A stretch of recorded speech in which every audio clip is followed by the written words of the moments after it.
Baik, Assalamualaikum warahmatullahi wabarakatuh. Perkenalkan, nama saya Febrian Prasetya, NRP 541811220. Prodi Teknologi Penangkapan Ikan, semester 5. Di sini saya akan memaparkan tentang manajemen pelabuhan perikanan dan kisah bandaran. Dasar hukum pelabuhan perikanan dan kisah bandaran.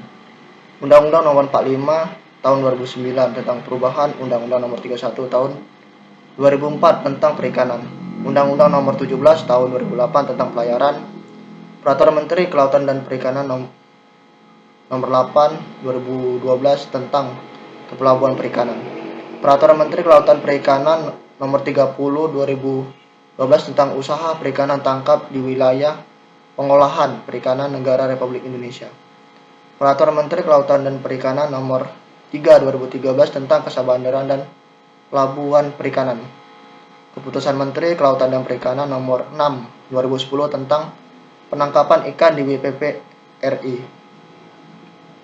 Keputusan Menteri Kelautan Perikanan Nomor 19 2006 tentang pengangkatan sabandar di pelabuhan perikanan sebagai telah diubah terakhir dengan Keputusan Menteri Kelautan dan Perikanan Nomor 48 2009 maksudnya. Keputusan Menteri Kelautan dan Perikanan Nomor 1 2011 tentang penempatan tugas sabandar di pelabuhan perikanan.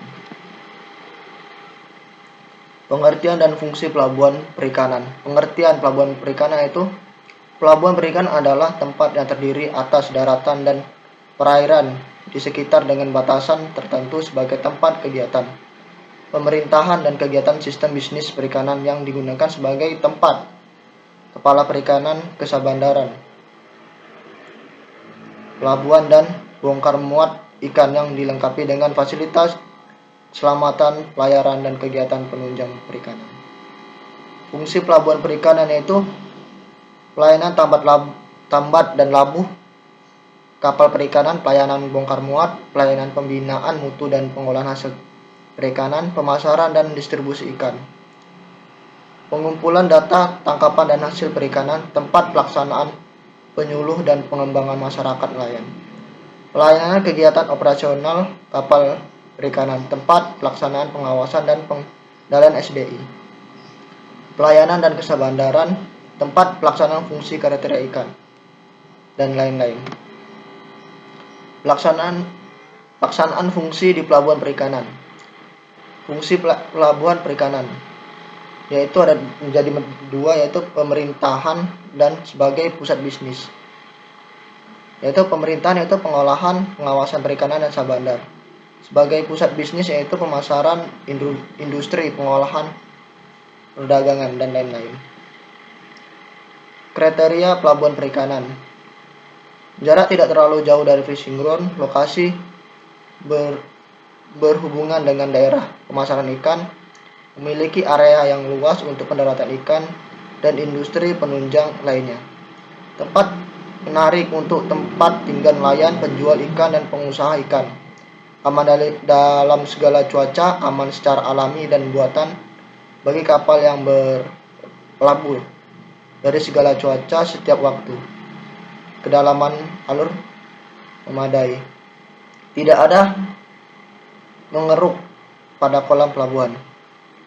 Daerah luas sehingga tidak menyulitkan pembangunan pelabuhan. Fasilitas pelabuhan yaitu yang pertama, fasilitas pokok yaitu lahan pelabuhan, dermaga, kolam, jalan komplek, drainase, penahan gelombang, dan trap. Yang kedua yaitu fasilitas fungsional, tempat pemasaran, penyaluran listrik PLN, storage, balai pertemuan, dan lain-lain. Fasilitas penunjang itu masjid, pagar keliling, landasan hos, rumah dinas. Kriteria pelabuhan perikanan yaitu pelabuhan perikanan kelas A, pelabuhan samudra, pelabuhan perikanan kelas B yaitu pelabuhan perikanan Nusantara, pelabuhan perikanan kelas C yaitu pelabuhan perikanan pantai, pelabuhan perikanan kelas D yaitu pangkalan pendaratan ikan. Penerapan kelima di pelabuhan perikanan yaitu kebersihan, pengendalian lingkungan, lingkup kegiatan sanitasi, pengolahan sampah, pengolahan limbah, drainase, kebersihan fasilitas. Keamanan, pengendalian lingkungan dari aspek ancaman dari dalam pelabuhan dan luar pelabuhan termasuk bencana alam. Ketertiban, pengendalian lingkungan yang meliputi keteraturan, kedisiplinan di dalam lingkungan pelabuhan. Keindahan, pengendalian lingkungan dari aspek keserasian dengan lingkungan pelabuhan. Keselamatan kerja, pengendalian lingkungan yang meliputi pencegahan dari risiko kecelakaan dan kerusakan yang mencakup bangunan, peralatan dan kondisi pekerja. Struktur organisasi, yaitu kepala pelabuhan, bagian tata usaha, sub bagian umum, sub bagian keuangan, bidang operasional pelabuhan dan kesah bandaran, seksi bandar, seksi operasional pelabuhan, bidang tata kelola dan pelayanan usaha, seksi tata kelola sarana dan prasarana, seksi pelayanan usaha, kelompok jabatan fungsional. Tugas dan wewenang sah bandar di pelabuhan perikanan, yaitu menerbitkan surat persetujuan berlayar, mengatur kedatangan dan keberangkatan kapal perikanan, memeriksa ulang kelengkapan dokumen kapal perikanan, memeriksa teknis dan nautulis kapal perikanan, memeriksa dan mengesahkan perjanjian kerja laut, memeriksa logbook penangkapan dan pengangkutan ikan, mengatur olah gerak dan lalu lintas kapal perikanan di pelabuhan perikanan, mengawasi pemanduan, mengawasi mengisi bahan bakar, mengawasi kegiatan pembangunan fasilitas pelabuhan perikanan, melaksanakan bantuan pencarian dan penyelamatan, memimpin penanggulangan pencemaran dan pemadaan kebakaran, dan lain-lain. Jenis layanan yaitu ada bagian tata usaha, pelayanan masyarakat perikanan, pelayanan kehumasan, pelayanan pengolahan.